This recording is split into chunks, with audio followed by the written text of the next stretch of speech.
मैं कुंभलगढ़ बोल रहा हूं। मैं राजस्थान राज्य के राजसमंद जिले की पहाड़ियों में बसा हूं। मैं कुंभलगढ़ किला राजस्थान में चित्तौड़गढ़ के बाद दूसरा सबसे बड़ा किला हूं। मैं उदयपुर से 64 किलोमीटर दूर राजसमंद जिले में पश्चिम अरावली की पहाड़ियों पर स्थित हूं।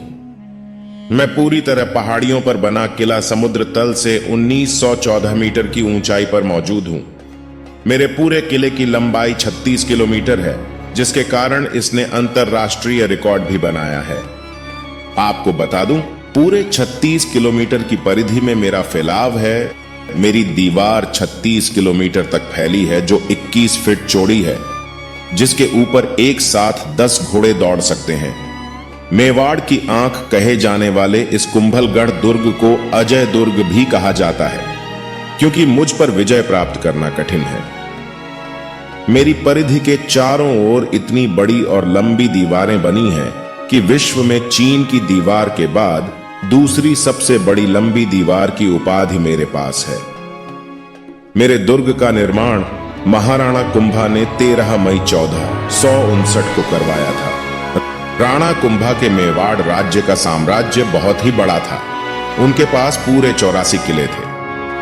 उनमें से 32 किलों का निर्माण राणा कुंभा ने स्वयं किया था। उन सभी किलों में मैं सबसे बड़ा किला हूं। जब आप मेरे किले में प्रवेश करेंगे, तब आपको बहुत सारी चीजें देखने को मिलेगी। सबसे पहले आप 7 विशाल द्वारों से अंदर प्रवेश करेंगे। किले के द्वारों आरेट पोल, हल्ला पोल, हनुमान तथा विजय पोल आदि प्रमुख है। मेरे किले की परिधि पर मौजूद दरवाजे के अंदर जाते ही उल्टे हाथ में आपको एक किला दिखेगा और सीधे हाथ की तरफ मंदिरों की पंक्ति दिख जाएगी, जो आज भी ज्यों की त्यों खड़ी है। मेरे किले की परिधि के अंदर ही आपको 360 से ज्यादा जैन और हिंदू मंदिर मिल जाएंगे। उनको आज भी मैं सहेजे हुए खड़ा हूं। मैं दरवाजों की सुरक्षा के लिए बना किला। आप देखेंगे तो आप समझ जाओगे कि मुझे बनाने वाले ने मेरी सुरक्षा का कितना ध्यान रखा है। मेरी परिधि में मौजूद तोपखाना आज भी विद्यमान है, जिसमें रखी तोपों को आज भी आप देख सकते हैं। विश्व धरोहर में शामिल मेरा किला आज भी महाराणा कुंभा के शौर्य के प्रतीक बनकर अपनी गवाही देता है। बहुत सारे युद्ध का मैं साक्षी रहा, लेकिन मेरे गढ़ को भेदना आसान नहीं रहा। राजपूत राजाओं ने खतरे की स्थिति में कई बार किलों में शरण ली थी। अलाउद्दीन खिलजी ने किले पर आक्रमण किया था। उसके बाद दूसरा आक्रमण गुजरात के अहमद शाह ने किया था, लेकिन उन्हें कभी सफलता नहीं मिली। हालांकि यह भी माना जाता है कि मेरे किले में मौजूद देवताओं ने किले को आक्रमण और क्षति से बचाया है। कई शासकों ने मेरे ऊपर कई बार आक्रमण किए थे, लेकिन राजपूती तलवारों ने कभी हार नहीं मानी। लेकिन फिर बाद में किले पर मराठाओं का अधिकार हो गया था। इसके बाद मेवाड़ के महाराणा ने कुछ बदलाव किए थे, लेकिन वास्तविक किले का निर्माण महाराणा कुंभा ने ही किया था।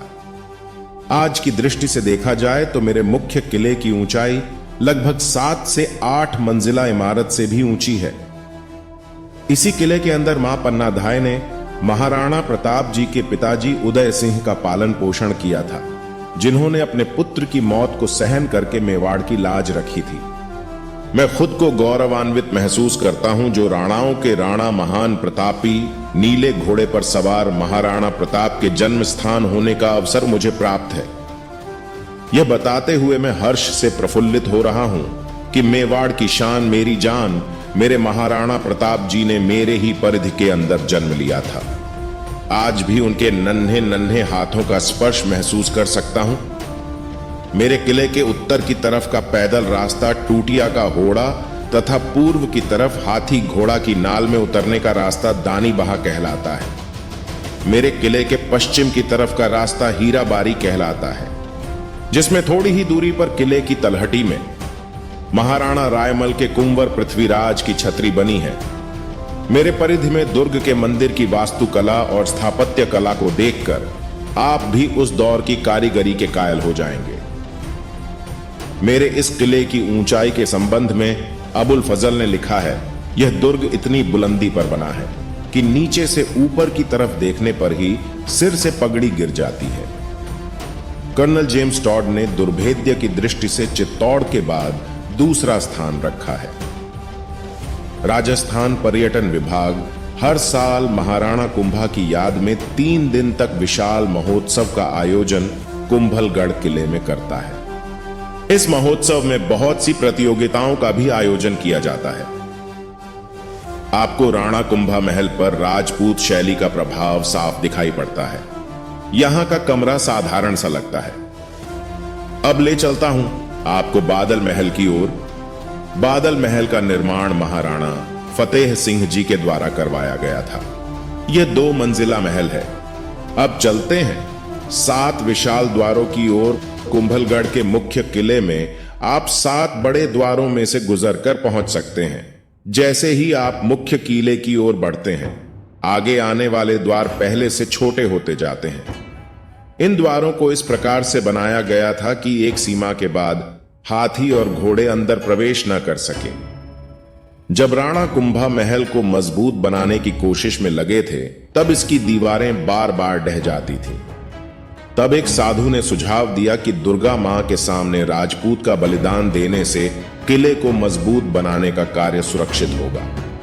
इसके लिए एक राजपूत सैनिक स्वयं आगे आया। कुछ लोग ऐसा मानते हैं कि साधु ही बलिदान के लिए आगे आ गए थे, जिसकी अगर आपको सही जानकारी है तो हमें कमेंट में लिखकर जरूर बताएं। अब आपको ले चलता हूं गणेश मंदिर को किले के अंदर बने सभी मंदिरों में सबसे प्राचीन माना जाता है। इस किले के पूर्वी किनारे पर 1458 के दौरान निर्मित नीलकंठ महादेव मंदिर स्थित है। इसके आगे चलने पर हमें कई प्रकार के हिंदू और जैन के अलग अलग देवी देवताओं के मंदिर देखने को मिलेंगे। मेरे अंदर अपना कोई रेलवे स्टेशन तो नहीं है। इसका निकटतम railway station Falna railway station है। इसके अलावा विकल्प के रूप में उदयपुर रेलवे स्टेशन भी है। उदयपुर राजस्थान का प्रमुख शहर है, जहां के लिए आपको भारत के सभी बड़े शहरों जयपुर, दिल्ली, कोलकाता, इंदौर, मुंबई और कोटा से आसानी से ट्रेन मिल जाएगी। और रेलवे स्टेशन पहुंचने के बाद आप टैक्सी या बस की मदद से आसानी से पहुंच सकते हैं।